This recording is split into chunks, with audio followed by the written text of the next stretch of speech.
Visual learners அன்பு உறவுகளே வணக்கம். இன்றைக்கி நம்ம பார்க்க போகிறது விஷுவல் லேர்னர்ஸ் எப்படி அவங்க கற்றுக்கிறப்ப ஒரு சில விஷயங்களை பிரதானமாக பயன்படுத்துவாங்க, எந்தெந்த விஷயங்கள் அவங்களுடைய அந்த கற்றுக்கிற ப்ராசஸில் அவங்களுக்கு ஹெல்ப் பண்ணும், அவங்களுடைய லேர்னிங்கை என்ஹான்ஸ் பண்ணும் அப்படிங்கிறத ரொம்ப சுருக்கமாக புரிகிற மாதிரி பார்த்துக்கலாம். எல்லாருமே படிக்கிறதுக்காக இருக்கட்டும், வரைகிறதுக்கு, எழுதுறதுக்கு, எல்லாத்துக்குமே கண்களை பயன்படுத்தி தான் செய்வாங்க, சரியா? ஆனால் இந்த விஷுவல் லேர்னர்ஸ் அவங்களுடைய அந்த லேர்னிங் ப்ராசஸ், ஒரு விஷயத்தை கற்றுக்கிற அந்த ப்ராசஸில் அவங்களுடைய கண்களை ரொம்ப முக்கியமாக பிரதானமாக பயன்படுத்துகிறாங்க. அதாவது அவங்க பார்க்குற விஷயங்களில் இருந்து தான் கற்றுக்குறாங்க. அது அவங்களுடைய நினைவுகளில் ஆழமாக பதியுது. எடுத்துக்காட்டுக்கு, இப்போ அவங்க ஒரு விஷயத்தை ரீட் பண்ணுறாங்க, புக்லேயே ஓப்பன் பண்ணி ஒரு பேஜை ரீட் பண்ணுறாங்க அப்படின்னா அதில் நிறைய அண்டர்லைன்ஸ் பண்ணி வச்சுருப்பாங்க. மார்க்கர்ஸ், ஸ்கெட்சஸ், ஹைலைட்டர்ஸ் இதெல்லாம் யூஸ் பண்ணுவாங்க. இந்த மாதிரி யூஸ் பண்ணுறப்ப அவங்களுக்கு அது அவங்களுடைய லேர்னிங் ப்ராசஸை அதிகரிக்குது. அவங்களால அதை ஈஸியாக கற்றுக்க முடியுது. இந்த மாதிரி ஹைலைட் பண்ணியிருக்கிற விஷயங்களை கண்கள் பார்க்குறப்ப அதை அப்படியே மூளையில் பதிய வைக்குது. அது மட்டும் கிடையாது, இவங்களால கிளாஸில் கவனித்து மனசில் பதியுது இல்லையா? டீச்சர் சொல்லி கொடுத்து ஒரு விஷயம் பதியுது இல்லை? தியரி பேப்பர்ஸ் எல்லாம் நடத்துகிறாங்க, அதை கவனிக்கிறப்ப விஷயங்கள் எல்லாம் புரியுது இல்லை? அதை தாண்டி அல்லது அதை விட அதிகமாக இந்த மாதிரி கலர்ஃபுல்லாக ஒரு விஷயத்தை அவங்க பார்க்குறப்ப அது ஈஸியாக அவங்களால படிக்க முடியுது, ஞாபகத்தில் வச்சுக்க முடியுது.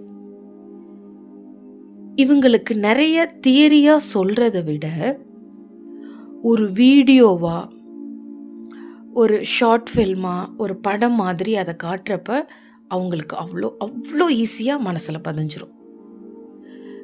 நிறையா குழந்தைகள் இந்த மாதிரி வீடியோஸை பார்த்து கற்றுக்க ஆர்வம் காட்டினாங்கன்னா மேபி அவங்க அந்த விஷுவல் லேர்னர்ஸாக இருக்க வாய்ப்பு இருக்குது.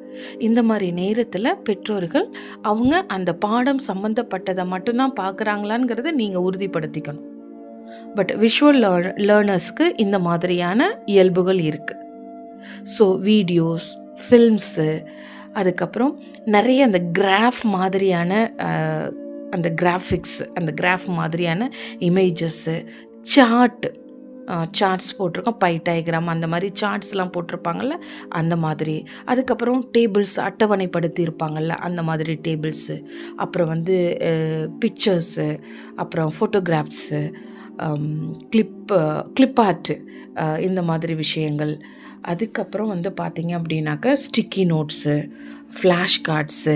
இப்போ நிறைய தியரி அவங்க உட்காந்து படிக்காமல் அந்த தியரியை சுருக்கி நம்ம அந்த மைண்ட் மேப்பிங்னு சொல்லுவோம் இல்லையா, அந்த மாதிரியெல்லாம் மைண்ட் மேப்பிங்லாம் போட்டு கொடுத்தோம் அப்படின்னாக்க அவங்களால ஈஸியாக கற்றுக்க முடியும். இந்த மாதிரி விஷயங்கள் எல்லாம் அவங்களுடைய லேர்னிங்கை இன்னும் கொஞ்சம் அதிகமாக்கும். இப்போ ஒருவேளை நீங்கள் இந்த மாதிரியான கேரக்டர்ஸ் உங்களுக்கு ஒத்து வர மாதிரி இருந்துச்சுன்னா, ஒருவேளை நீங்கள் விஷுவல் லேர்னர்ஸாக இருந்தீங்க அப்படின்னா, உங்களுக்கு படிக்கிறதுக்கு கொஞ்சம் கடினமாக இருக்கிற பகுதிகளை என்ன பண்ணுங்கள், ஒரு சார்ட்லேயோ ஒரு பேப்பர்லேயோ கொஞ்சம் கலர்ஃபுல்லாக அண்டர்லைன் பண்ணி ஹைலைட் பண்ணி என்ன பண்ணுங்கள், எழுதி அங்கங்கே ஒட்டி வச்சுக்கோங்க. எந்த இடத்துல நீங்கள் வீட்டில் அதிகமாக இருக்கிறீங்க, எந்த இடத்துல உட்காந்து படிக்கிறீங்க, நீங்கள் யூஸ் பண்ணக்கூடிய இடங்கள், இந்த மாதிரி இடத்துல நீங்கள் பேஸ்ட் பண்ணி வச்சுக்கோங்க.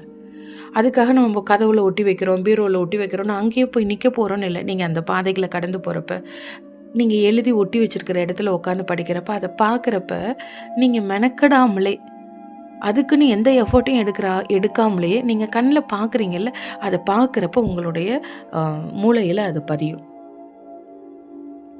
இந்த மாதிரி கேரக்டர்ஸ் உள்ளவங்க, இந்த மாதிரி இயல்புகளை உள்ளவங்க, இந்த விஷுவல் லேர்னர்ஸ் என்ன பண்ணுவாங்கன்னா நிறையா அது எழுதி பார்க்கக்கூடிய தன்மையும் அவங்களுக்கு இருக்கும். ஸோ இவங்களுக்கு இருக்கிற ஒரு நெகட்டிவ்னு சொல்லலாமா, அல்லது ஒரு வீக்னஸ்ன்னு சொல்லலாமா அப்படின்னு பார்த்தோன்னா, அவங்க ஈஸியாக டிஸ்ட்ராக்ட் ஆகிடுவாங்க. ஏன்னா அந்த காட்சிகள்லையே படிக்கிறதுனால ஈஸியாக டிஸ்ட்ராக்ட் ஆகிடுவாங்க. ஃபார் எக்ஸாம்பிள், இப்போ ஒரு லேர்னிங் வீடியோ பார்க்குறாங்கன்னா ரொம்ப இன்ட்ரெஸ்டடாக பார்ப்பாங்க, நல்லா அதை கற்றுப்பாங்க. அடுத்து ஸ்வைப் பண்ணுறப்ப அது லேர்னிங் சம்மந்தப்பட்ட வீடியோ இல்லைனாலும் அந்த விஷுவல் லேர்னராக இருக்கிறதுனால அடுத்த இதுலேயும் என்ன பண்ணிவிடுவாங்க, இன்வால்வ் ஆகிடுவாங்க. ஸோ ஈஸியாக டிஸ்ட்ராக்ஷன் ஆகிடுவாங்க. இது வீடியோ பார்க்குறதுல மட்டும் கிடையாது, மித்த விஷயங்களையும் ஈஸியாக டிஸ்ட்ராக்ட் ஆகிடுவாங்க. ஆனால் இவங்களுக்கு இருக்கிற ஒரு பலம் என்ன தெரியுமா, ப்ளஸ் பாயிண்ட் என்ன தெரியுமா, இவங்களால் கண்டினியூஸாக 2 hours 3 hours கூட உட்காந்து படிக்க முடியும். ஏன்னா இவங்க அந்த விஷுவலை பயன்படுத்துறதுனால அப்படியே இன்ட்ரெஸ்டடாக உட்காந்து அவங்களால படிக்க முடியும். நீங்கள் விஷுவல் லேர்னர்ஸாக இருந்தால் முடிஞ்ச வரைக்கும் இந்த மாதிரியான மெத்தட்ஸ் எல்லாம் யூஸ் பண்ணுங்கள்.